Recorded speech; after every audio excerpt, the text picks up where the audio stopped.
ನಮಸ್ತೆ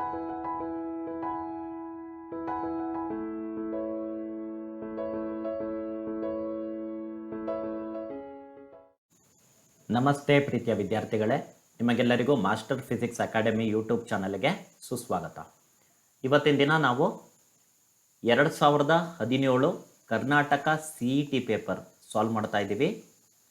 ಇದು first part. ಇಲ್ಲಿ ನಾವು 15 ಕ್ವಶನ್ನ ಸಾಲ್ವ್ ಮಾಡ್ತಾ ಇದ್ದೀವಿ.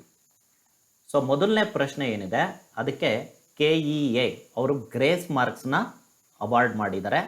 ಯಾಕೆಂದರೆ ಕ್ವಶನ್ ತುಂಬ ಚೆನ್ನಾಗಿದೆ, ಬಟ್ ಆಪ್ಷನ್ ತಪ್ಪಾಗಿದೆ, ಮಿಸ್ಪ್ರಿಂಟ್ ಆಗಿದೆ. ಸೊ ನಾನಿಲ್ಲಿ ಇದು ಕ್ವಶನ್ ಚೆನ್ನಾಗಿರೋದ್ರಿಂದ, ಇದೇ ಥರದ ಪ್ರಶ್ನೆ ನಿಮಗೆ ಬರಬಹುದಾಗಿರೋದ್ರಿಂದ ನಾನು ಆಪ್ಷನ್ಸ್ನ ಸರಿ ಮಾಡಿಕೊಂಡು ನಿಮಗೆ ಹೇಗೆ ಇದನ್ನು ಸಾಲ್ವ್ ಮಾಡೋದು ಅಂತ ಹೇಳಿಕೊಡ್ತೇನೆ.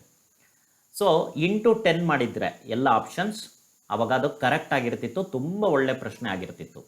ಸೊ ನಾನು 10 ಮಾಡ್ತಾ ಇದ್ದೀನಿ. ಸೊ ಮೊದಲನೇ ಆಪ್ಷನ್ 33.02 ಆಗುತ್ತೆ. ಎರಡನೇ ಆಪ್ಷನ್ ಅಂದರೆ ಆಪ್ಷನ್ ಬಿ 33.00 ಆಗುತ್ತೆ. ಮೂರನೇ ಆಪ್ಷನ್ 33 ಆಗುತ್ತೆ. ನಾಲ್ಕನೇ ಆಪ್ಷನ್ 33.0 ಆಗುತ್ತೆ. ಈಗ ಪ್ರಶ್ನೆ ನೋಡೋಣ. ಪ್ರಶ್ನೆ ಏನಂತ ಇದೆ? A substance of mass 49.53 gram occupies 1.5 centimeter cube of volume. The density of the substance in gram per centimeter cube with correct number of significant figures is. So ಅಂದರೆ ನಮಗಿಲ್ಲಿ ಮಾಸ್ ಕೊಟ್ಟಿದ್ದಾರೆ, ವಾಲ್ಯೂಮ್ ಕೊಟ್ಟಿದ್ದಾರೆ, ಡೆನ್ಸಿಟಿ ಕೇಳ್ತಾ ಇದ್ದಾರೆ. CGS ಯೂನಿಟಲ್ಲಿದೆ ಎಲ್ಲದನ್ನು. So density formula ನಿಮ್ಮೆಲ್ಲರಿಗೂ ಗೊತ್ತು, ಏನಂತ? Mass by volume. ಇಲ್ಲಿ ನನಗೆ ಯಾವುದೇ ರೀತಿ ಕನ್ವರ್ಷನ್ ಬೇಕಾಗಿಲ್ಲ, CGS ಯೂನಿಟಲ್ಲೇ ಇಟ್ಕೊಳ್ತೀನಿ. ಸಬ್ಸ್ಟಿಟ್ಯೂಟ್ ಮಾಡಿದ್ರೆ 49.53 ಬರುತ್ತೆ ನ್ಯೂಮರೇಟರಲ್ಲಿ, ಡಿನಾಮಿನೇಟರಲ್ಲಿ 1.5 ಬರುತ್ತೆ. ಸೊ ಇದನ್ನು ನಾವು ಯಾವುದೇ ರೀತಿ ಕ್ಯಾಲ್ಕುಲೇಷನ್ ಮಾಡುವ ಅವಶ್ಯಕತೆ ಇಲ್ಲ. ಯಾಕೆಂದರೆ ಆನ್ಸರ್ ನನಗೆ ಗೊತ್ತಿದೆ. ಇಲ್ಲಿ ಕೊಟ್ಟಿರೋ ಎಲ್ಲ ಆಪ್ಷನ್ಸಲ್ಲೂ ಒಂದೇ ಥರ ಬಂದಿದೆ, ಬಟ್ ಓನ್ಲಿ ಡೆಸಿಮಲ್ ಪ್ಲೇಸಸ್ಸು ಕಡಿಮೆ ಇದೆ, ಜಾಸ್ತಿ ಇದೆ, ಆ ಥರ ಇದೆ. ಸೊ ಕರೆಕ್ಟ್ ನಿಮಗೆ ಈ ಆನ್ಸರ್ ಬರುತ್ತೆ. ನೀವು ಕ್ಯಾಲ್ಕುಲೇಟರ್ ಬಳಸಿ ನೀವು ಇದನ್ನು ಸಾಲ್ವ್ ಮಾಡ್ಬೋದು. 33.02 ಬರುತ್ತೆ. ಬಟ್ ಇದೇನಿದೆ, ಇದು ಮ್ಯಾಥಮೆಟಿಕ್ಸಲ್ಲಿ ಹೇಳ್ತಕ್ಕಂಥದ್ದು. ಫಿಸಿಕ್ಸಲ್ಲಿ ಸಿಗ್ನಿಫಿಕೆಂಟ್ ಫಿಗರ್ಸ್ನ ಬಳಸ್ಕೊಂಡು ಹೇಳೋದು ಹೇಗೆ? ಮಲ್ಟಿಪ್ಲಿಕೇಶನ್ ಅಥವಾ ಡಿವಿಷನ್ ಇದ್ದಾಗ ರೂಲ್ ಏನು ಹೇಳುತ್ತೆ? ಯಾವ ಟರ್ಮಲ್ಲಿ ಕಡಿಮೆ ಸಿಗ್ನಿಫಿಕೆಂಟ್ ಫಿಗರ್ ಇದೆಯೋ ಆನ್ಸರಲ್ಲಿ ಅಷ್ಟೇ ಸಿಗ್ನಿಫಿಕೆಂಟ್ ಫಿಗರ್ಸ್ ಇರಬೇಕು ಅಂತ ರೂಲ್ ಹೇಳುತ್ತೆ. ಸೊ ಇಲ್ಲಿ ಕೌಂಟ್ ಮಾಡೋಣ. ಸೊ ನ್ಯೂಮರೇಟರಲ್ಲಿ ನನಗೆ 4 ಸಿಗ್ನಿಫಿಕೆಂಟ್ ಫಿಗರ್ಸ್ ಇದೆ. ಡಿನಾಮಿನೇಟರಲ್ಲಿ ನನಗೆ 2 ಸಿಗ್ನಿಫಿಕೆಂಟ್ ಫಿಗರ್ಸ್ ಇದೆ. ಸೊ ಅಲ್ಲಿಗೆ ಆನ್ಸರ್ ಎಷ್ಟು ಇರಬೇಕು? 2 ಸಿಗ್ನಿಫಿಕೆಂಟ್ ಫಿಗರ್ಸ್ ಇರಬೇಕು. ಆನ್ಸರಲ್ಲಿ ಎಷ್ಟು ಇರಬೇಕು? 2 ಸಿಗ್ನಿಫಿಕೆಂಟ್ ಫಿಗರ್ಸ್. ಸೊ ಇದನ್ನು ನಾನೀಗ ಮಾಡಬೇಕಾಗುತ್ತೆ ರೌಂಡಿಂಗ್ ಆಫ್ ರೂಲ್ನ ಅಪ್ಲೈ ಮಾಡಿಕೊಂಡು. ಸೊ ನಾನು ಆನ್ಸರ್ನ ಬರಿತಾ ಇದ್ದೇನೆ ನೋಡಿ. 3 ಬರಿತೀನಿ, 1 ಸಿಗ್ನಿಫಿಕೆಂಟ್ ಫಿಗರ್. ಇನ್ನೊಂದು 3 ಬರದೆ ಸಿಗ್ನಿಫಿಕೆಂಟ್ ಫಿಗರ್ 2 ಆಯಿತು. 0.0 ಇದೆ, ಹಾಗಾಗಿ ರೌಂಡಿಂಗ್ ಆಫ್ 33ನೇ ಬರುತ್ತೆ. So 33 is the answer. So ಸರಿಯಾದ ಆಯ್ಕೆ. ಈಗ ನಿಮ್ಗೆ ಮತ್ತೊಂದು ಡೌಟ್ ಬರ್ಬೋದು, ಸಿನೂ ಆಗ್ಬೋದಲ್ಲ, ಬಿನೂ ಆಗ್ಬೋದಲ್ಲ ಅಂತ ಅನ್ಬೋದು. ಬಿನಲ್ಲಿ ಹುಷಾರಾಗಿ ಗಮನಿಸಿ, ಡೆಸಿಮಲ್ ಪಾಯಿಂಟ್ ಇರೋದ್ರಿಂದ ಓಕೆ, ಟ್ರೈಲಿಂಗ್ ಝೀರೋಸ್ನ ಸಿಗ್ನಿಫಿಕೆಂಟ್ ಫಿಗರ್ಸ್ ಅಂತ ಕನ್ಸಿಡರ್ ಮಾಡಬೇಕಾಗುತ್ತೆ. ಹಾಗಾಗಿ ಇಲ್ಲಿ ಟೋಟಲ್ 4 ಸಿಗ್ನಿಫಿಕೆಂಟ್ ಫಿಗರ್ಸ್ ಇದೆ. ಸೊ ಆಪ್ಷನ್ ಬಿ ಸರಿಯಾದ ಆಯ್ಕೆ ಅಲ್ಲ, ಸರಿಯಾದ ಆಯ್ಕೆ ಆಪ್ಷನ್ ಸಿ. ಈಗ ಎರಡನೇ ಪ್ರಶ್ನೆಗೆ ಹೋಗೋಣ. ಎರಡನೇ ಪ್ರಶ್ನೆ ಈ ಥರ ಇದೆ.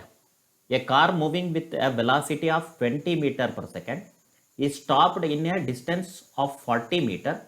If the same car is traveling at double the velocity, the distance traveled by it for same retardation is. So ಈ ಪ್ರಶ್ನೆನ ನಾನು ಜನರಲ್ ಆಗಿ ಸಾಲ್ವ್ ಮಾಡೋದಕ್ಕೆ ಇಷ್ಟಪಡ್ತೀನಿ. ಯಾಕೆಂದರೆ ನಂಬರ್ ಚೇಂಜಸ್ ಮಾಡಿದ್ರೂ ಕೂಡ ನಿಮಗೆ ಬೇಗ ಇದರ ಸೊಲ್ಯೂಷನ್ ಸಿಗುತ್ತೆ. ಸೊ ಇಲ್ಲಿ ನಾನು ಯಾವ ಈಕ್ವೇಷನ್ ಆಫ್ ಮೋಷನ್ ಬಳಸಬೇಕು? Initial velocity, final velocity, acceleration ಮತ್ತು ಡಿಸ್ಟೆನ್ಸ್ ಇರತಕ್ಕಂಥದ್ದು. ಸೊ ಫಾರ್ಮುಲಾ ನನಗೆ ಗೊತ್ತಿದೆ. v² = u² minus 2ax. ಇಲ್ಲಿ ವಿ ಅಂತಕ್ಕಂಥದ್ದು ಈ ಫೈನಲ್ ವೆಲಾಸಿಟಿ 0 ಇರುತ್ತೆ ಎರಡೂ ಕೇಸಲ್ಲಿ, ಯಾಕೆಂದರೆ ಸ್ಟಾಪ್ ಆಗುತ್ತೆ ಕಾರ್. ಯು ಅಂತಕ್ಕಂಥದ್ದು ಇನಿಷಿಯಲ್ ವೆಲಾಸಿಟಿ. ಮೈನಸ್ ಯಾಕೆ ಬಳಸಿದ್ದೀನಿ ಅಂದರೆ ರಿಟಾರ್ಡೇಷನ್ ಆಗ್ತಾ ಇದೆ. ಇನಿಷಿಯಲಿ ವೆಲಾಸಿಟಿ ಜಾಸ್ತಿ ಇದೆ, ಫೈನಲಿ ವೆಲಾಸಿಟಿ 0 ಆಗ್ತಾ ಇದೆ. ರಿಟಾರ್ಡೇಷನ್ ಇರೋದ್ರಿಂದ ನೆಗೆಟಿವ್ ಸೈನ್ ಇದೆ. ಎ ಅಂತಕ್ಕಂಥದ್ದು ರಿಟಾರ್ಡೇಷನಿನ ಮ್ಯಾಗ್ನಿಟ್ಯೂಡ್, ಎಕ್ಸ್ ಅಂತಕ್ಕಂಥದ್ದು ಡಿಸ್ಟೆನ್ಸ್. ಈಗ ಇದು ಸ್ಟಾಪ್ ಆಗೋದ್ರಿಂದ ಈ ಫಾರ್ಮುಲಾನ ನಾನು ಇನ್ನೂ ಜನರಲ್ ಆಗಿ ಬರಿತೀನಿ. ಏನಾಗುತ್ತೆ ನೋಡ್ಕೊಳ್ಳಿ, x is equal to u square divided by 2a. So ಈ ಡಿಸ್ಟೆನ್ಸ್ ಟ್ರಾವೆಲ್ಡ್ ಬಿಫೋರ್ ಸ್ಟಾಪಿಂಗ್ ಅಂತ ಒಂದು ಫಾರ್ಮುಲಾ ಇದು. ಅದೇನಾಗಿರುತ್ತೆ, initial velocity squared divided by 2 times retardation ಇರುತ್ತೆ. ಇಲ್ಲಿ ರಿಟಾರ್ಡೇಷನ್ ಕಾನ್ಸ್ಟೆಂಟ್ ಅಂತ ಹೇಳ್ತಾ ಇದ್ದಾರೆ, 2 ಕಾನ್ಸ್ಟೆಂಟ್ ಆಗಿದೆ. ಹಾಗಿದ್ರೆ relation between distance travelled before stopping with the initial velocity ಏನಾಗುತ್ತೆ ಅನ್ನೋದಾದರೆ, x is directly proportional to u squared. ಅಂದರೆ ಯು ಡಬಲ್ ಆಯಿತು ಅಂದರೆ ಡಿಸ್ಟೆನ್ಸ್ ಟ್ರಾವೆಲ್ಡ್ ಬಿಫೋರ್ ಸ್ಟಾಪಿಂಗ್ ಏನಾಗುತ್ತೆ, 4 ಟೈಮ್ಸ್ ಆಗುತ್ತೆ. ಸೊ ಇದು ಶಾರ್ಟ್ಕಟ್ ಫಾರ್ಮುಲಾ. ಈ ಫಾರ್ಮುಲಾ ನೆನಪಲ್ಲಿ ಇಟ್ಕೊಂಡ್ರೆ ಆಯಿತು. X is directly proportional to u ಸ್ಕ್ವೇರ್ಡ್ನ ನೆನಪಲ್ಲಿ ಇಟ್ಕೊಂಡ್ರೆ ನಾವು ಸಾಲ್ವ್ ಮಾಡ್ಬೋದು. ಸೊ ಇಲ್ಲಿ ಮೊದಲನೇ ಕೇಸಲ್ಲಿ 40 ಮೀಟರ್ ಇತ್ತು. ಈಗ ಡಬಲ್ ಮಾಡ್ತಾ ಇದೀವಿ ಡಿಸ್ಟೆನ್ಸ್, ವೆಲಾಸಿಟಿನ ಡಬಲ್ ಮಾಡ್ತಾ ಇದೀವಿ. ಹಾಗಾದರೆ ಡಿಸ್ಟೆನ್ಸ್ ಏನಾಗುತ್ತೆ, 4 ಟೈಮ್ಸ್ ಆಗುತ್ತೆ. 4ರಷ್ಟು ಜಾಸ್ತಿ ಮಾಡಿದ್ರೆ 40ನ ನನಗೆ 160 ಮೀಟರ್ ಬರುತ್ತೆ. ಸೊ ಸರಿಯಾದ ಆಯ್ಕೆ ಆಪ್ಷನ್ ಡಿ. ಮೂರನೇ ಪ್ರಶ್ನೆ ಈ ಥರ ಇದೆ. The angle between velocity and acceleration of A particle describing uniform circular motion. ಪ್ರತಿಯೊಂದು ವರ್ಡಿಗೂ ಕೂಡ ನಾವಿಲ್ಲಿ ಇಂಪಾರ್ಟೆನ್ಸ್ ಕೊಡಬೇಕಾಗತ್ತೆ. ಸೊ ಒಂದು ಬಾಡಿ ಇದೆ, ಅದು ಯೂನಿಫಾರ್ಮ್ ಸರ್ಕ್ಯುಲರ್ ಮೋಷನಲ್ಲಿ ಹೋಗ್ತಾ ಇದೆ. ಏನು ಯೂನಿಫಾರ್ಮ್ ಸರ್ಕ್ಯುಲರ್ ಮೋಷನ್ ಅಂದರೆ, ಸೊ ವೆಲಾಸಿಟಿ ಮ್ಯಾಗ್ನಿಟ್ಯೂಡ್ ಏನಿದೆ ಅದು ಸೇಮ್ ಇರುತ್ತೆ ಮತ್ತು ಎವ್ರಿ ಪಾಯಿಂಟಲ್ಲಿ ಅದು ಟ್ಯಾಂಜೆನ್ಷಿಯಲ್ ಆಗಿರುತ್ತೆ. ಸೊ ಈಗ ಬಾಡಿ ಈ ಪಾಯಿಂಟಲ್ಲಿ ಇದ್ದಾಗ, ಲೊಕೇಟ್ ಆಗಿದ್ದಾಗ ಅದರ ವೆಲಾಸಿಟಿಯನ್ನು ಟ್ಯಾಂಜೆನ್ಷಿಯಲ್ ಆಗಿದೆ, ಡೈರೆಕ್ಷನ್ ಈ ಥರ ಇದೆ. ನಾನು ಇದನ್ನು anticlockwise circular motion ಇದೆ ಅಂತ ಅಂದ್ಕೊಳ್ತೀನಿ. ಕಾನ್ಸ್ಟೆಂಟ್ ಆಂಗ್ಯುಲರ್ ವೆಲಾಸಿಟಿ ಒಮೆಗಾ ಅಥವಾ ಕಾನ್ಸ್ಟೆಂಟ್ ವೆಲಾಸಿಟಿ ವಿ ಅಂತ ಅಂದ್ಕೊಳ್ತೀನಿ with respect to magnitude. So ಈ ಥರ ಇದ್ದಾಗ ಆ್ಯಂಗಲ್ ಬಿಟ್ವೀನ್ ಆಕ್ಸಲರೇಷನ್ ಮತ್ತು ವೆಲಾಸಿಟಿ ಏನು ಅಂತ ಕೇಳ್ತಾ ಇದ್ದಾರೆ. ಸೊ ಕೆಲವು ಸತಿ ನಾನ್ ಯೂನಿಫಾರ್ಮ್ ಸರ್ಕ್ಯುಲರ್ ಮೋಷನ್ ಇದ್ದಾಗ ನಮಗೆ ಟ್ಯಾಂಜೆನ್ಷಿಯಲ್ ಆಕ್ಸಲರೇಷನ್ ಬರುತ್ತೆ. ಬಟ್ ಇಲ್ಲಿ ಯೂನಿಫಾರ್ಮ್ ಆಗಿರೋದ್ರಿಂದ ಮ್ಯಾಗ್ನಿಟ್ಯೂಡ್ ಆಫ್ ವೆಲಾಸಿಟಿ ಚೇಂಜ್ ಆಗದೆ ಇರೋ ಕಾರಣಕ್ಕೆ ಈ ಡೈರೆಕ್ಷನಲ್ಲಿ ಬರ್ತಕ್ಕಂಥ ಆಕ್ಸಲರೇಷನ್ 0 ಇರುತ್ತೆ. ಅಂದರೆ ಟ್ಯಾಂಜೆನ್ಷಿಯಲ್ ಆಕ್ಸಲರೇಷನ್ 0 ಇರುತ್ತೆ. ಸರ್ಕ್ಯುಲರ್ ಮೋಷನಲ್ಲಿ ಒಂದಂತೂ ಆಕ್ಸಲರೇಷನ್ ಇರಲೇಬೇಕು. ಯಾವುದದು, ಸೆಂಟ್ರಿಪಿಟಲ್ ಆಕ್ಸಲರೇಷನ್. ಅದು ಸೆಂಟರ್ ಸೀಕಿಂಗ್ ಅಂತ ಕರಿತೀವಿ, ಅಥವಾ ಟುವರ್ಡ್ಸ್ ಸೆಂಟರ್ ಇರುತ್ತೆ ಅದರ ಡೈರೆಕ್ಷನ್. ಸೊ ಈ ಡೈರೆಕ್ಷನಲ್ಲಿ ಒಂದು ಆಕ್ಸಲರೇಷನ್ ಇರುತ್ತೆ. ಈಗ ನಿಮಗೆ ಈ angle between B and A C ಅಂದರೆ ಖಂಡಿತವಾಗ್ಲೂ ಗೊತ್ತಾಗಿದೆ. ಆನ್ಸರ್ 90 ಡಿಗ್ರಿ ಬರಬೇಕು. ಸರಿಯಾದ ಆಯ್ಕೆ ಆಪ್ಷನ್ ಸಿ. ನಾಲ್ಕನೇ ಪ್ರಶ್ನೆ ಈ ಥರ ಇದೆ. If vector a equals 2i cap plus 3j cap plus 8k cap is perpendicular to vector b equals 4j cap minus 4i cap plus alpha k cap, then the value of alpha is. ಮೊದಲಿಗೆ ಕೊಟ್ಬಿಟ್ಟಿದ್ದಾರೆ a ಮತ್ತು b perpendicular to each other. So ಆ data ನಾನು ತೊಗೊಂಡೆ. So perpendicular ಇದ್ದರೆ alpha value ಏನಾಗಿರುತ್ತೆ ಅಂತ ಪ್ರಶ್ನೆ ಮಾಡ್ತಾ ಇದ್ದಾರೆ. ಸೊ ಪರ್ಪೆಂಡಿಕ್ಯುಲರ್ ಇದ್ದರೆ ನಮಗೆ ಗೊತ್ತಿರೋ ಕಾನ್ಸೆಪ್ಟ್ ಏನು, ಎ ಡಾಟ್ ಬಿ ಅಂದರೆ ಡಾಟ್ ಪ್ರಾಡಕ್ಟ್ ಆಫ್ 2 ವೆಕ್ಟರ್ಸ್. ಇದನ್ನು ಸ್ಕೇಲಾರ್ ಪ್ರಾಡಕ್ಟ್ ಅಂತ ಕೂಡ ಕರಿತೀವಿ. ಅದು 0 ಇರುತ್ತೆ. ಎಕ್ಸ್ಪ್ಯಾಂಡ್ ಮಾಡಿದ್ರೆ, ನಾನು ಎ ಡಾಟ್ ಬಿನ ಎಕ್ಸ್ಪ್ಯಾಂಡ್ ಮಾಡಿದ್ರೆ ನಮಗೇನು ಗೊತ್ತಿದೆ, ಎ ಬಿ ಕಾಸ್ ತೀಟಾ ಅಂತ ಗೊತ್ತಿದೆ. ಸೊ ತೀಟಾ ಅನ್ನೋದೇನು, ಆ್ಯಂಗಲ್ ಬಿಟ್ವೀನ್ ದಿ ವೆಕ್ಟರ್ಸ್. ಅವರೇ ಹೇಳ್ತಾ ಇದ್ದಾರೆ ಇಲ್ಲಿ 90 ಡಿಗ್ರಿ ಇದೆ ಅಂತ. ಸೊ ತೀಟಾ 90 ಡಿಗ್ರಿ ಆದರೆ ಕಾಸ್ ತೀಟಾ ಅಥವಾ ಕಾಸ್ 90 ಡಿಗ್ರಿ ಏನಾಗುತ್ತೆ, 0 ಆಗುತ್ತೆ. ಸೊ ನಾವೇನು ಇಲ್ಲಿ ಹಿಂಟ್ನ ತೊಗೊಳ್ಬೇಕು, a dot b is equal to 0. ಈ ಹಿಂಟ್ನ ಇಟ್ಕೊಂಡು ಸಾಲ್ವ್ ಮಾಡಿದ್ರೆ ನಂಗೆ ಆಲ್ಫಾ ವ್ಯಾಲ್ಯೂ ಸಿಗುತ್ತೆ. ಸೊ ಡಾಟ್ ಪ್ರಾಡಕ್ಟ್ನ ಕಂಡುಹಿಡಿಯೋದು when the components is known, ಅದು ತುಂಬ ಈಸಿ. ಸೊ ಡಾಟ್ ಪ್ರಾಡಕ್ಟ್ ಹೇಗೆ ಕಂಡುಹಿಡಿತೀರಾ, ಸೊ ಮೊದಲಿಗೆ ಐ ಕ್ಯಾಪ್ ಕೋಎಫಿಷಿಯೆಂಟ್ಸ್ನ ಮಲ್ಟಿಪ್ಲೈ ಮಾಡ್ತೀರಾ. ನಿಮಗೆ ಕನ್ಫ್ಯೂಸ್ ಆಗಲಿ ಅಂತ ಅವರು ಮೊದಲು ಜೆ ಕ್ಯಾಪ್ ಕೊಟ್ಟಿದ್ದಾರೆ ಬಿನಲ್ಲಿ, ಹುಷಾರಾಗಿ ನೋಡ್ಕೊಳ್ಳಿ ಅದನ್ನು. ಸೊ ಮೊದಲು ಐ ಕ್ಯಾಪ್ ಕೋಎಫಿಷಿಯೆಂಟ್ಸ್ನ ಮಲ್ಟಿಪ್ಲೈ ಮಾಡಬೇಕು. ಇಲ್ಲಿ 2 ಇದೆ, ಈ ಕಡೆ -4 ಇದೆ. ಸೊ 2 ಇಂಟು -4 ಎಷ್ಟಾಯಿತು, -8 ಪ್ಲಸ್ ನೆಕ್ಸ್ಟು ಜೆ ಕ್ಯಾಪ್ ಕೋಎಫಿಷಿಯೆಂಟ್ಸ್ನ ಮಲ್ಟಿಪ್ಲೈ ಮಾಡಬೇಕು. ಇಲ್ಲೆಷ್ಟಿದೆ 3, ಇಲ್ಲೆಷ್ಟಿದೆ 4. ಸೊ 3 ಇಂಟು 4 ಮಾಡಿದ್ರೆ ನನಗೆ 12 ಬರುತ್ತೆ. ಸೊ ಅದಾಯಿತು. ನೆಕ್ಸ್ಟು ಕೆ ಕ್ಯಾಪ್ ಕೋಎಫಿಷಿಯೆಂಟ್ಸ್ನ ಮಲ್ಟಿಪ್ಲೈ ಮಾಡಬೇಕು. ಇಲ್ಲಿ ಕೆ ಕ್ಯಾಪ್ ಕೋಎಫಿಷಿಯೆಂಟ್ 8 ಇದೆ, ಇಲ್ಲಿ ಕೆ ಕ್ಯಾಪ್ ಕೋಎಫಿಷಿಯೆಂಟ್ ಆಲ್ಫಾ ಇದೆ. So 8 into alpha 8 alpha. ಇದು 0 ಆಗಬೇಕು. ಇದನ್ನು ಸಾಲ್ವ್ ಮಾಡಿದ್ರೆ ಆಲ್ಫಾ ವ್ಯಾಲ್ಯೂ ಸಿಗುತ್ತೆ ನಿಮಗೆ. ಸೊ ದಿಸ್ ಇಂಪ್ಲೈಸ್, ನೋಡ್ಕೊಳ್ಳಿ, -8 ಪ್ಲಸ್ 12 ಎಷ್ಟಾಯಿತು, +4 ಆ ಕಡೆ ಹೋದರೆ -4. ಆಲ್ಫಾ ಅಂದರೆ ಏನಾಗುತ್ತೆ, -4/8. ಅಥವಾ -1/2 ಆಗುತ್ತೆ, ಅಥವಾ ಅದನ್ನು -0.5 ಅಂತ ಕೂಡ ಹೇಳ್ಬೋದು. ಸರಿಯಾದ ಆಯ್ಕೆ ಆಪ್ಷನ್ ಬಿ. 5ನೇ ಪ್ರಶ್ನೆ ಈ ಥರ ಇದೆ. A body of mass 50 kg is suspended using a spring balance inside a lift at rest. If the lift starts falling freely, the reading of the spring balance is. So ಮೊದಲಿಗೆ spring balance ಯಾವ ಥರ work ಆಗುತ್ತೆ ಅಂತ ತಿಳ್ಕೊಳ್ಳೋಣ. So ನಮ್ಮ ಹತ್ರ ಒಂದು spring balance ಇದೆ ಅಂತ ಇಟ್ಕೊಳ್ಳಿ, ಅದು ಈ ಥರ ಇರುತ್ತೆ. ಸೊ ಇದು ಇದರ ನ್ಯಾಚುರಲ್ ಲೆಂತ್. ಸೊ ಈಗ ಈ ಸ್ಪ್ರಿಂಗಿಗೆ ನಾನು ಮಾಸ್ನ ಅಟ್ಯಾಚ್ ಮಾಡಿದ್ರೆ, okay, it is suspended vertically ಅಂತ ಇಟ್ಕೊಳ್ಳಿ. ಇದಕ್ಕೆ ಮಾಸ್ನ ಸಸ್ಪೆಂಡ್ ಮಾಡಿದ್ರೆ ಏನಾಗುತ್ತೆ, ಅದು ಹಿಗ್ಗುತ್ತೆ, ಎಕ್ಸ್ಪ್ಯಾಂಡ್ ಆಗುತ್ತೆ. ಸೊ ಅದರ ನ್ಯಾಚುರಲ್ ಲೆಂತ್ ಏನಿದೆ ಅದು ಇನ್ಕ್ರೀಸ್ ಆಗುತ್ತೆ. ಸೊ ಇದಕ್ಕೆ ಮಾಸ್ನ ನಾನು ಸಸ್ಪೆಂಡ್ ಮಾಡಿದ್ದೀನಿ ಇಲ್ಲಿ, ಓಕೆ. ಸೊ ಅದರ ವ್ಯಾಲ್ಯೂ ಎಮ್ ಅಂತ ಇಟ್ಕೊಳ್ಳಿ. ಸೊ ನ್ಯಾಚುರಲ್ ಲೆಂತ್ ಏನಿತ್ತು ಇಲ್ಲಿತ್ತು, ಅದು ಇವಾಗ ಇಲ್ಲಿಗೆ ಬಂದಿದೆ. ಸೊ ಎಕ್ಸ್ಪ್ಯಾನ್ಷನ್ ಆಗಿದೆ. ಈ ಎಕ್ಸ್ಪ್ಯಾನ್ಷನಿಗೆ ರೀಸನ್ ಏನಪ್ಪ, ರೀಸನ್ ಏನು ಅಂತ ಕೇಳಿದ್ರೆ, there is a weight acting on the spring. So ಒಂದು ಫೋರ್ಸ್ ಆ್ಯಕ್ಟ್ ಆಗ್ತದೆ, which is nothing but weight of the mass attach, which is mg. ಅದೇ ಫ್ರೀಲಿ ಫಾಲಿಂಗ್ ಲಿಫ್ಟಲ್ಲಿದ್ದಾಗ ನಮಗೆ ಅಪರೆಂಟ್ ವೆಯ್ಟ್ ಅಂತ ಒಂದು ಕಾನ್ಸೆಪ್ಟ್ ಬರುತ್ತೆ. Apparent weight is equal to 0. Okay, ಈ concept ತಗೊಂಡಾಗ ನನಗೆ what is the force acting on the spring? Force acting on the spring is equal to apparent weight. So that is going to be 0. So ಸ್ಟ್ರೆಚ್ಚೇ ಆಗಲ್ಲ. So stretch ಆಗಲ್ಲ ಅಂದರೆ ಈ spring balance ಏನು reading ತೋರಿಸುತ್ತೆ? 0 ಅಂತ ತೋರಿಸುತ್ತೆ. ಸರಿಯಾದ ಉತ್ತರ ಆಪ್ಷನ್ ಡಿ.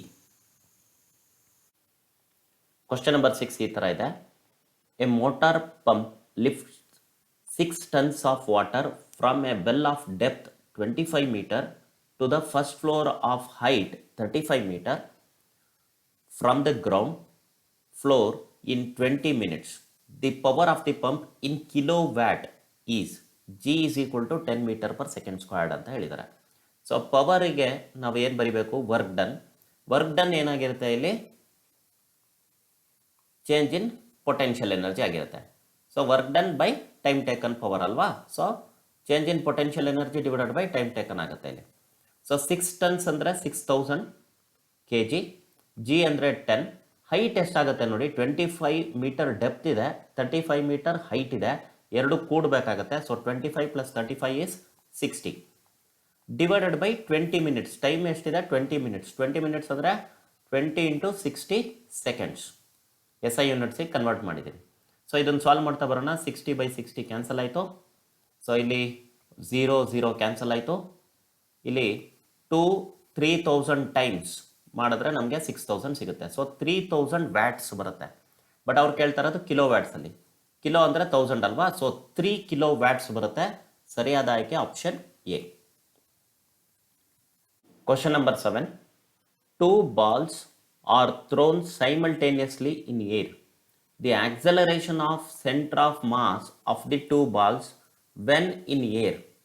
ಸೊ ಅವೆರಡು ಬಾಲ್ಸ್ ಏರಲ್ಲಿದ್ದಾಗ ಅವರು ಮಾಸ್ ಬಗ್ಗೆ ಆಗಲಿ ಅಥವಾ ಅದರ ಡೈಮೆನ್ಷನ್ಸ್ ಬಗ್ಗೆ ಆಗಲಿ ಯಾವುದೇ ಇನ್ಫಾರ್ಮೇಷನ್ ಕೊಟ್ಟಿಲ್ಲ. ಸೊ ಏರಲ್ಲಿದ್ದಾಗ ಇನ್ಯಾವುದೋ ಫೋರ್ಸ್ ಅದ್ರ ಮೇಲೆ ಎಕ್ಸರ್ಟ್ ಆಗಲ್ಲ except the gravitational force. So gravitational ಫೋರ್ಸಿಂದ ಬರೋ ಆಕ್ಸಲರೇಷನ್ ಇರುತ್ತೆ, ಆಕ್ಸಲರೇಷನ್ ಡ್ಯೂ ಟು ಗ್ರಾವಿಟಿ ಇರುತ್ತೆ. ಎರಡೂ ಬಾಲ್ ಮೇಲೆ ಅದು same in magnitude, same in direction ಇರುತ್ತೆ. ಸೊ ಇಲ್ಲಿ depends on the masses of the 2 balls ಅಂತ ಹೇಳ್ತಾ ಇದ್ದಾರೆ, ತಪ್ಪು. Depends on the speeds of the 2 balls ಅಂತ ಹೇಳ್ತಾ ಇದ್ದಾರೆ, ತಪ್ಪು. Is equal to g, that is acceleration due to gravity ಅಂತ ಹೇಳ್ತಾ ಇದ್ದಾರೆ. ಆಪ್ಷನ್ ಸಿ ಕರೆಕ್ಟ್ ಇದೆ. Depends on the direction of motion of the 2 balls ಅಂತ ಹೇಳ್ತಾ ಇದ್ದಾರೆ, ಅದು ಕೂಡ ತಪ್ಪಿದೆ. ಸರಿಯಾದ ಆಯ್ಕೆ option C. Question number 8. The value of acceleration due to gravity at a depth of 1600 km is equal to radius of the earth is given as 6400 km. So acceleration due to gravity at certain depth ಗೆ formula ಏನಿದೆ? acceleration due to gravity on the surface into 1 - depth divided by radius of earth. ಈ formula. ಇದು radius of earth ಅಂತ ಅನ್ಕೊಳ್ಳೋದು ಬೇಡ, ಯಾಕೆಂದರೆ ಯಾವ planet ತೊಗೊಂಡ್ರು ಇದು ಫಾರ್ಮುಲಾ ವರ್ಕೌಟ್ ಆಗುತ್ತೆ. ಓಕೆ, ಸೊ ನಾವು ಸಾಲ್ವ್ ಮಾಡಿರೋದು ಅರ್ತಿಗೆ ಮಾತ್ರ, but it is equally applicable for any planet R any celestial body in general. So G value ನಮ್ಗೆ ಗೊತ್ತಿದೆ 9.8. ಇಲ್ಲಿ 10 ಅಂತ ನಾನು ಯಾಕೆ ತೊಗೊಳ್ತಾ ಇಲ್ಲ ಅಂದರೆ ಆಪ್ಷನ್ಸ್ ನೋಡಿದ್ರೆ ನನಗೆ ಮಲ್ಟಿಪಲ್ಸ್ ಆಫ್ 9 ಇದೆ ನೋಡಿ, 9.8 ಇದೆ. 9.8 ಇಂಟು 1 ಇದೆ, ಇದು 9.8 ಡಿವೈಡೆಡ್ ಬೈ 2 ಇದೆ, ಇದು 9.8 ಇಂಟು 2 ಇದೆ. ಸೊ ಹಾಗಾಗಿ ನಾನು 9.8 ತೊಗೊಂಡಿದ್ದೀನಿ. ಸೊ 1 ಮೈನಸ್, ಸೊ ಡೆಪ್ತ್ ಎಷ್ಟಿದೆ 1600 ಕಿಲೋಮೀಟರ್, ರೇಡಿಯಸ್ ಎಷ್ಟಿದೆ 6400 kilometre. Kilometre by kilometre cancel ಆಗುತ್ತೆ. So 16 4 times is 64. 1 ಮೈನಸ್ 1/4 ಅಂದರೆ 3/4 ಆಗುತ್ತೆ. ಸೊ 9.8 ಇಂಟು 3/4 ಆಗುತ್ತೆ. ಸೊ ಅಂದರೆ ಏನು, 9.8ಗಿಂತ ಕಡಿಮೆ, ಬಟ್ ಇದು ಹಾಫ್ಗಿಂತ ಜಾಸ್ತಿ. ಇದು ಹಾಫ್ 9.8 ಇಂಟು 1/2 ಇದ್ದರೆ ಇದು ಬರ್ತಾಯಿತ್ತು, ಬಟ್ ಅದಕ್ಕಿಂತ ಜಾಸ್ತಿ ಇರಬೇಕು, ಬಟ್ 9.8ಗಿಂತ ಕಡಿಮೆ ಇರಬೇಕು. ಆ ಆಪ್ಷನ್ ನೋಡ್ತೀನಿ, ಕ್ಯಾಲ್ಕುಲೇಟ್ ಮಾಡೋ ಅವಶ್ಯಕತೆ ಇಲ್ಲ. ಸೊ ಓನ್ಲಿ ಒನ್ ಆಪ್ಷನ್ ಇದೆ, 7.35 ಆಪ್ಷನ್ ಡಿ. ನಿಮಗೆ ಕನ್ಫ್ಯೂಷನ್ ಇದ್ದರೆ you can just calculate and check for yourself. So ಸರಿಯಾದ ಆಯ್ಕೆ option D. Question number 9. Young's modulus is defined as the ratio of. Young's ಮಾಡ್ಯುಲಸ್ನ ನಾವು ಹೇಗೆ ಡಿಫೈನ್ ಮಾಡ್ತೀವಿ? Longitudinal stress by longitudinal strain. So longitudinal ಸ್ಟ್ರೆಸ್ನ ನಾವು tensile stress ಅಂತ ಕೂಡ ಕರಿಬಹುದು. ಹಾಗಾಗಿ ಸರಿಯಾದ ಆಯ್ಕೆ ಆಪ್ಷನ್ ಎ. ಬಟ್ ಎಲ್ಲ ಆಯ್ಕೆಗಳನ್ನು ನಾವು ಪ್ರಾಕ್ಟೀಸ್ ಮಾಡಬೇಕಾದ್ರೆ ನೋಡೋದು ಒಳ್ಳೆಯದು. ಸೊ ಯಾಕೆಂದರೆ ನಮಗೆ ರಿಪಿಟೇಷನ್ ಆಗ್ತಾ ಇರುತ್ತೆ, ರಿವಿಷನ್ ಆಗ್ತಾ ಇರುತ್ತೆ. ಸೊ ಬಿನಲ್ಲಿ ಏನಿದೆ, hydraulic stress and hydraulic strain. So ಈ ಹೆಸರು ಚೆನ್ನಾಗಿ ನೆನಪಲ್ಲಿ ಇಟ್ಕೊಳ್ಳಿ. ಇದು ವಾಲ್ಯೂಮೆಟ್ರಿಕ್ ಸ್ಟ್ರೆಸ್, ಇದು ವಾಲ್ಯೂಮೆಟ್ರಿಕ್ ಸ್ಟ್ರೈನ್. ಇವು ಇನ್ನೊಂದು ರೀತಿಯಲ್ಲಿ ಕರೆಯೋದಾದರೆ ಹೈಡ್ರಾಲಿಕ್ ಸ್ಟ್ರೆಸ್ ಮತ್ತು ಹೈಡ್ರಾಲಿಕ್ ಸ್ಟ್ರೈನ್ ಅಂತ ಕರಿತೀವಿ. ಸೊ ಇದು ಬಲ್ಕ್ ಮಾಡ್ಯುಲಸ್ ಆಗ್ತಾಯಿತ್ತು. ಬಿ ಏನಾಗುತ್ತೆ, ಬಲ್ಕ್ ಮಾಡ್ಯುಲಸ್ ಆಗುತ್ತೆ. ಸಿ ಏನಾಗುತ್ತೆ, shearing stress and shearing strain ಅಂತ ಇದೆ. ಇದು ರಿಜಿಡಿಟಿ ಮಾಡ್ಯುಲಸ್ ಅನ್ನ ಡಿಫೈನ್ ಮಾಡ್ತಾ ಇದೆ. Option d bulk stress and longitudinal strain, ಇದನ್ನು ನಾವು ಡಿಫೈನ್ ಮಾಡಿಲ್ಲ, ಇದು ಫಿಸಿಕಲ್ ಕ್ವಾಂಟಿಟಿ ಅಲ್ಲ. ಸರಿಯಾದ ಆಯ್ಕೆ option A. Question number 10. Hydraulic lift works on the basis of. Question ಓದ್ತಿದ್ದಂಗೆ ನಿಮ್ಗೆ ಅದು ಪಾಸ್ಕಲ್ ಲಾ ಅಂತ ಗೊತ್ತಾಗ್ಬಿಡುತ್ತೆ.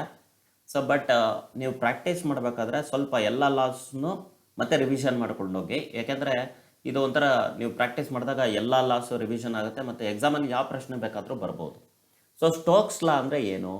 ಇದು viscous force acting on a body falling freely in some fluid, ಅದ್ರ ಮೇಲೆ ಬೇಸ್ಡ್ ಆಗಿರ್ತಕ್ಕಂತಹ ಲಾ ಇದು.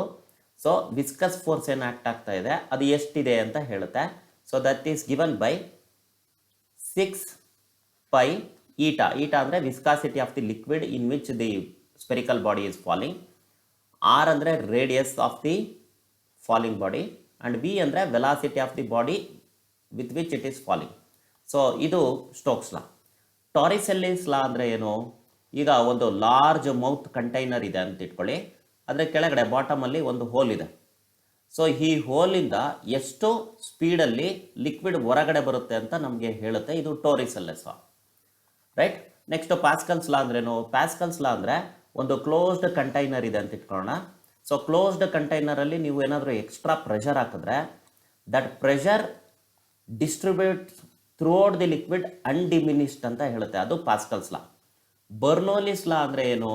ಸ್ಟ್ರೀಮ್ ಲೈನ್ ಫ್ಲೋ ಇದ್ದರೆ, ಇನ್ಸೈಡ್ ಎ ಪೈಪ್ ಆಗಿರ್ಬೋದು ಅಥವಾ ಇನ್ಯಾವುದೇ ರೀತಿಯಲ್ಲಿ ಸ್ಟ್ರೀಮ್ ಲೈನ್ ಫ್ಲೋ ಇದ್ದರೆ ಲಿಕ್ವಿಡ್ ಎಂದು, ಅಲ್ಲಿ ಕೈನೆಟಿಕ್ ಎನರ್ಜಿ, ಪ್ರೆಷರ್ ಎನರ್ಜಿ ಮತ್ತು ಪೊಟೆನ್ಷಿಯಲ್ ಎನರ್ಜಿ ಮೂರನ್ನ ಸಮ್ ಏನಿದೆ ದಟ್ ಈಸ್ ಕಾನ್ಸ್ಟೆಂಟ್ ಎವ್ರಿವೇರ್ ಅಂತ ಹೇಳುತ್ತೆ. ಸೊ ಎನರ್ಜಿ ಕನ್ಸರ್ವೇಷನ್ ಬಗ್ಗೆ ಅದು ಮಾತಾಡುತ್ತೆ. ಸೊ ಅದು ಬರ್ನೌಲಿಸ್ ಲಾ. ಇಲ್ಲಿ ಸರಿಯಾದ ಆಯ್ಕೆ Pascal's law. Question number 11. The SI unit of specific heat capacity is.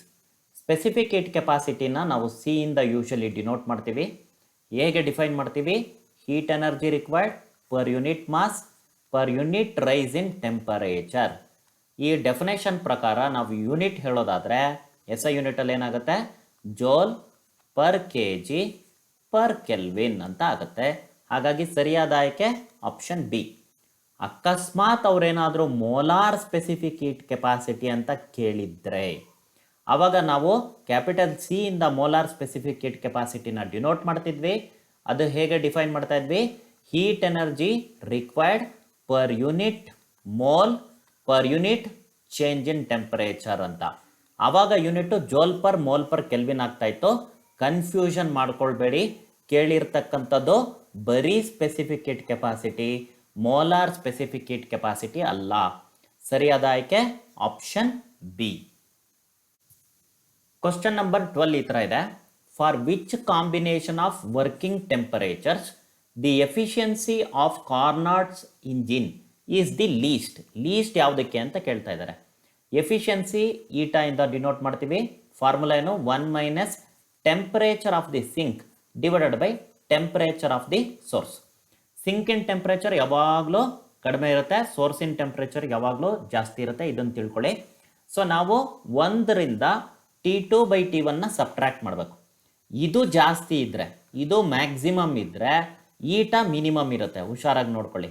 ಈಗ ನೀವು ಪ್ರತಿ ಸರಿ 1 ಮೈನಸ್ T2/T1ನ ಸಾಲ್ವ್ ಮಾಡೋ ಬದಲು T2/T1 ಯಾವುದಕ್ಕೆ ಮ್ಯಾಕ್ಸಿಮಮ್ ಇದೆ ಅಂತ ನೋಡಿದ್ರೆ ಸಾಕು. ಸೊ ಒಂದೊಂದೇ ಆಪ್ಷನ್ ಚೆಕ್ ಮಾಡ್ತಾ ಬರ್ತೀನಿ.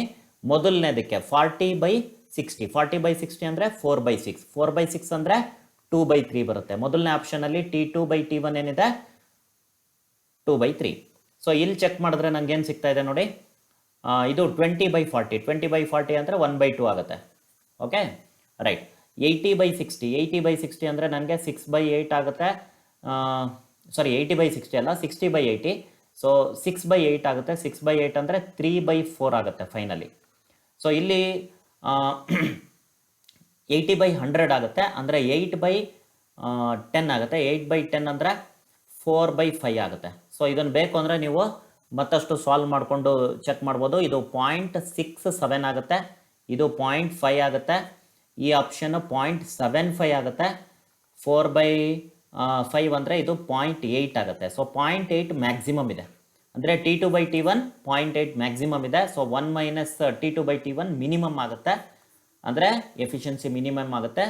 ಸರಿಯಾದ ಆಯ್ಕೆ option D. Question number 13. The mean energy of a molecule of an ideal gas is. So ಇಲ್ಲಿ ಮಾಲಿಕ್ಯೂಲ್ ಬಗ್ಗೆ ಮಾಹಿತಿ ಕೇಳ್ತಾ ಇದ್ದಾರೆ, ಹುಷಾರಾಗಿ ನೋಡ್ಕೊಳ್ಳಿ. ಸೊ ಮೀನ್ ಎನರ್ಜಿ ಏನಿದೆ that is equal to 3/2 kBT ಅಂತ ಬರಿತೀವಿ ನಾವಿಲ್ಲಿ.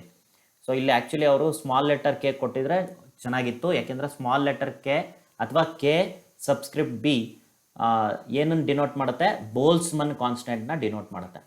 ಸೊ ಅವ್ರೇನು ಮಾಹಿತಿ ಕೊಟ್ಟಿಲ್ಲ, ಬಟ್ ಕಾಂಟೆಕ್ಸ್ನ ನೋಡಿಕೊಂಡು ನಾವು ಅರ್ಥ ಮಾಡ್ಕೊಳ್ಬೇಕು. ಇದು ಬೋಲ್ಸ್ಮನ್ಸ್ ಕಾನ್ಸ್ಟೆಂಟ್. ಓಕೆ, ಸೊ ಕೆ ಅನ್ನೋದು ಬೋಲ್ಸ್ಮನ್ ಕಾನ್ಸ್ಟೆಂಟ್, ಟಿ ಅನ್ನೋದು absolute temperature of the gas molecule ಆಗುತ್ತೆ.